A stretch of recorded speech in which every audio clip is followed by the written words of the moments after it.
What's going on, everybody? Welcome back to the channel. And yes, Packers fans, before you get too excited, you bring the pitchforks out. I implore you to just listen, relax, enjoy the video. There'll be plenty of explanation here. And if you really want to bring the pitchforks out at the end of the episode, whatever, that's fine. Okay? But just hear us out here as we start this video up. So the Packers, they've obviously prioritized the tight end position in the last couple drafts, especially the third round, of course, drafting Jay Sternberger in the third round of the 2019 draft and drafting Josiah DeGuara in the third round of the 2020 draft. So the Packers have now met in virtual pre-draft meetings with both Miami tight end Brevin Jordan and Notre Dame tight end Tommy Tremble. Now, obviously, the meetings don't necessarily mean that they're going to get drafted. However, both Sternberger and DeGuara did meet with the Packers the last two drafts, so maybe a little bit of a little pattern, but again, not necessarily. But real quick, we're going to dive into a little Cliff Notes version of scouting reports for each of them, a little bit of film. And then at the end, we're going to go over how this could happen potentially and how either could end up in Green Bay, depending on what happens here in the offseason before the draft. So hope you guys enjoy. Let's dive in. Okay, we're going to start things off here with Brevin Jordan, tight end out of Miami. Things that come up on tape real quick. I think he's a smooth route runner. And that really shows in his athleticism. I think he's physical at the top of his routes, really to get off of contact. He's a monster after the catch. He's got the straight line speed and the build-up speed to really separate and just make defenders miss, be powerful, working through defenders. Got a pretty good release game. We're going to get into that, how he's able to separate quickly when he's faced with tighter man coverage. I think he's got the versatility to line up, obviously, in the slot, the wing, and in line as a tight end. Talked about the acceleration, the straight line speed. I think he's got reliable hands, even though he's a little bit more of a body catcher. I think contested catches are something to worry about with him. You don't really see him flash that on tape. They don't use him in the red zone a bunch in that regard. So it's a little interesting, maybe a little confusing as far as him with his size and his frame goes. I think he's an improving blocker, and he's obviously got that field stretcher role ready to go for an offense. So let's dive in here into a few clips and talk about his game from that perspective. Alrighty, so first clip here for Brevin Jordan against North Carolina. We're going to show you a couple of blocking reps that are encouraging for sure for the tight end on Miami. First one here against North Carolina, you're going to see he's got great awareness here, sees that the defender is going to be able to split this gap. He does a great job closing the space, getting his hands on, and doing a great job in pass protection here, and you'll see it kind of develop. Good job. Gets his hands in tight, too. It's a really good rep from Jordan there. Just that awareness, that ability to close space and get engaged. All right, next clip here for Brevin Jordan here. Another one against North Carolina as a blocker. This is just really well done. Again, it's not technically sound here. You see him kind of get wide with his hands. But again, does a good job against the defensive end here. Obviously gets a little help from the running back. But again, good job standing him up in pass protection. Gets him on the ground and allows Derek King there to escape. For a pretty nice gain, I would say. All right, final clip here, quick from the North Carolina game. His long touchdown here, and you're going to see he's facing a little bit of off coverage here in man. They're going to rotate this to him. But again, first things you see, he closes the space really quickly, gets up to speed well, and he's already sinking his hips well, changing direction at the top of his route. He's got a good enough separation here. And again, kind of you see him drift vertically a little bit there from the other angle, but again, he's just that build up speed and what he did at the top of the route there on that post is pretty impressive. It's against a safety, but I mean, shows he's a matchup nightmare in the passing game. Again, really good stuff. Ball is away from the defender, shields him off, and then does a good job getting it to his inside hand and making sure he's avoiding contact there at the end. Again, a really good stuff there from Brevin Jordan. All right, first clip here for Brevin Jordan against Duke. This is a really, really great one. I enjoy this a lot. You see him really win on this quick slant route. He's got good foot fire here to freeze the defender a little bit, and then he's got a really nice jab step to sell outside. Cuts on a dime here and wins to the inside. It's really good stuff. Again, gets off contact here too. He's going to try to jam him, but he gets off contact. He's got enough separation. Would have liked to see him finish this as a catch, but again, just flashing that ability against tighter man coverage to win quickly. All right, last clip here from the Duke game. You're going to see him come in motion here up to the top of your screen from that wing spot. You'll see in the next couple clips that Miami loves to do this with him and get him to the ball in the quick passing game. But here, going to motion him over, and they're going to run a little tight end attack type of thing here where going to get a little bit of a clear out from his buddy, snaps this off. And again, confusion a little bit on the switch here. And that ability to have that burst and acceleration out of his break. And good catch there. Easy touchdown. All right, first clip here from the Louisville game. You're going to see him here in like a wing here in the formation. He's going to work down here in the flat and kind of flood this side of the field with the help of his two teammates, of course. He's going to get this ball quick. And again, maximizing his ability after the catch here. Maximizing that burst, that acceleration, that straight line speed. And he gets a pretty big gain here to start things off for Miami right off the bat in this game. All right, last clip here for you guys on Brevin Jordan. Again, usage of him in the quick game. And that's something Green Bay does use. They use the quick game a lot in Matt LaFleur's scheme. And this is where Brevin Jordan can fit in seamlessly. Get him the ball quick. Let him make plays after the catch. Something the Packers need as a whole, really, in their offense. And you're going to see it here. Get the ball to him quick. Obviously, there's a lot of space here for him to work. Use that athleticism, leap a defender. And if he hadn't stepped out, really nice extension there with almost was a touchdown. So, again, Jordan can work a lot well as a field stretcher, but also in the Packers' quick game. And that's what makes his versatility so important, obviously developing as well as a blocker. So, multifaceted game really helps. And the Packers, they like to see that out of tight ends. You see it with Robert Tonyan. Seen it with DeGuara, who they liked if you watched him at all last year. So, yeah, I mean, Jordan fits really well in that regard.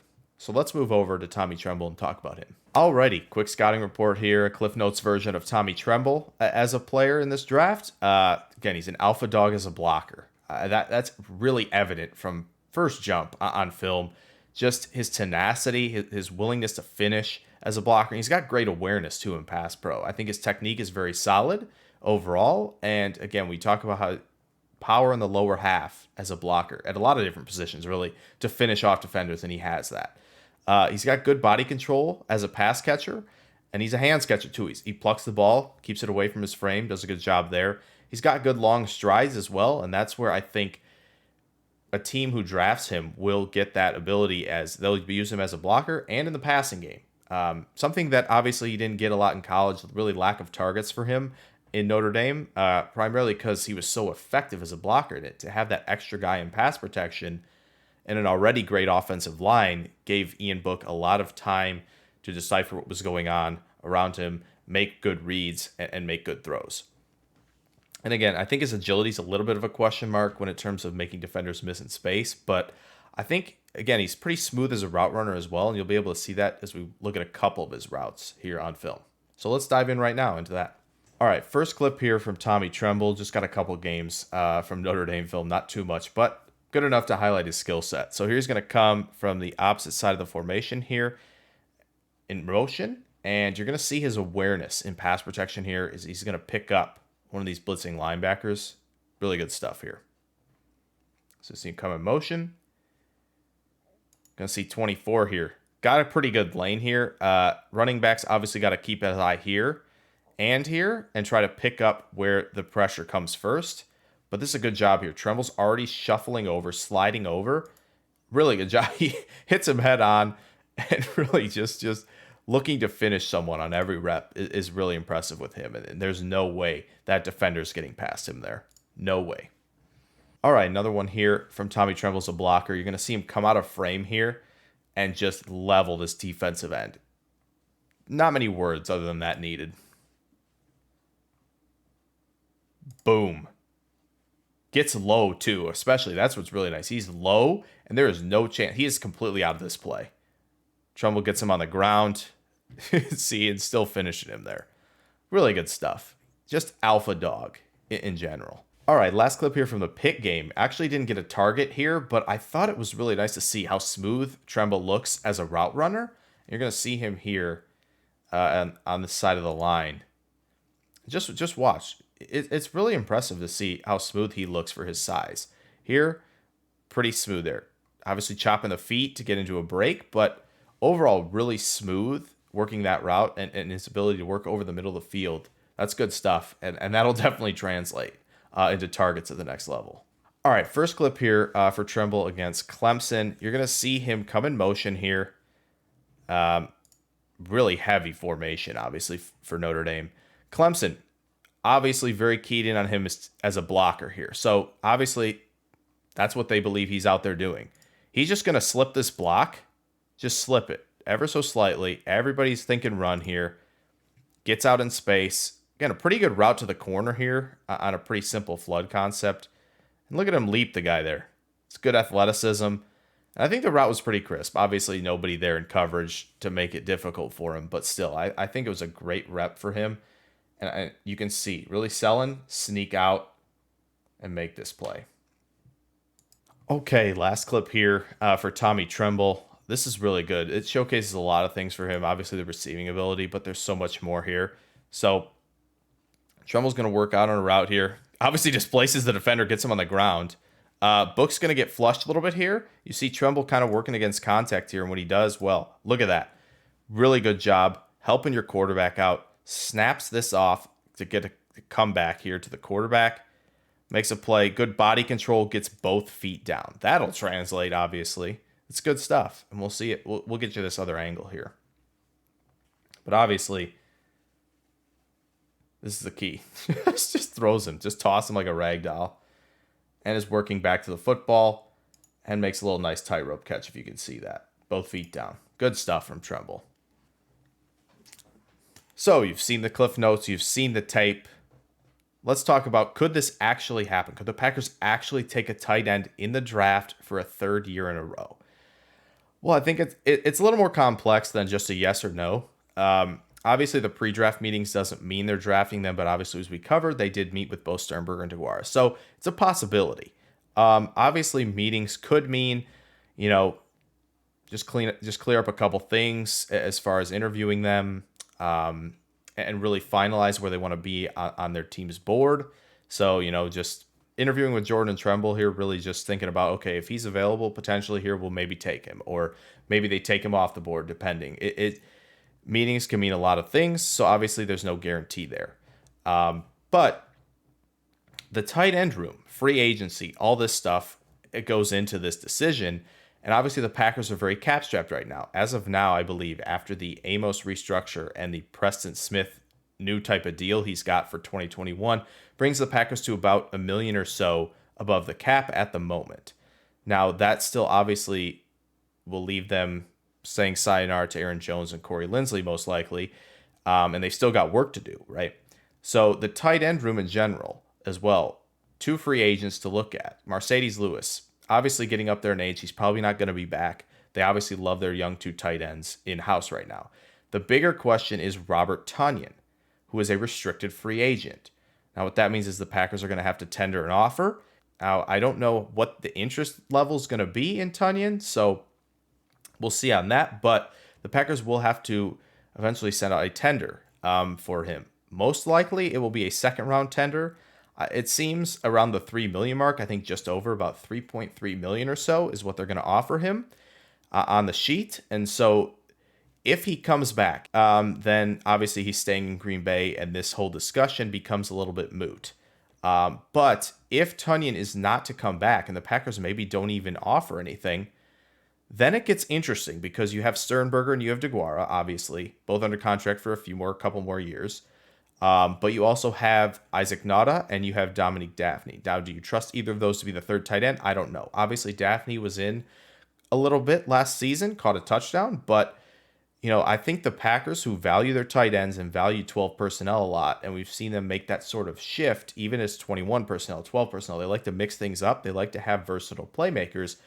That could bring Jordan and Tremble back into the conversation in the draft. Obviously, Jordan, we've talked about him. He's a field stretcher as a receiver. He can help in the quick game with his athleticism and his ability after the catch. Tremble, elite blocker.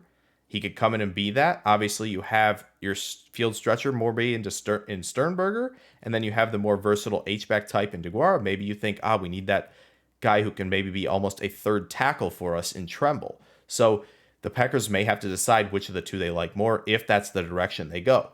My thought is I'd probably lean Tremble. Why? I think it'll cost a little bit less draft capital in the end. I think Brevin Jordan's getting a lot of heavy round 2 interest. Don't know if the Packers would necessarily do that. Tremble could be more of round 3, which would make a trifecta, of course, of 3 tight ends, 3 straight years in the third round, which would be wild. Obviously, in the end, this is all going to come down to what the Packers do in free agency, how they get under this cap line. Will it be letting Robert Tonyan walk? I think it all comes down to what they do with Tonyan. If they bring him back, obviously the Tonyan, Sternberger, DeGuara room, you got to feel pretty confident in that. If they don't, then this discussion starts to creep back in. So obviously we'll be in wait and see mode with this, but I think it's a great scenario to explore. So I hope you enjoyed this video. If you did, maybe give it a like. Don't raise the pitchforks too much in the comments. And maybe throw a subscribe, because really good Packer stuff coming out, Colts stuff coming out, obviously draft stuff as well. So I appreciate you guys so much for watching, and I will hope to see you soon. Farewell.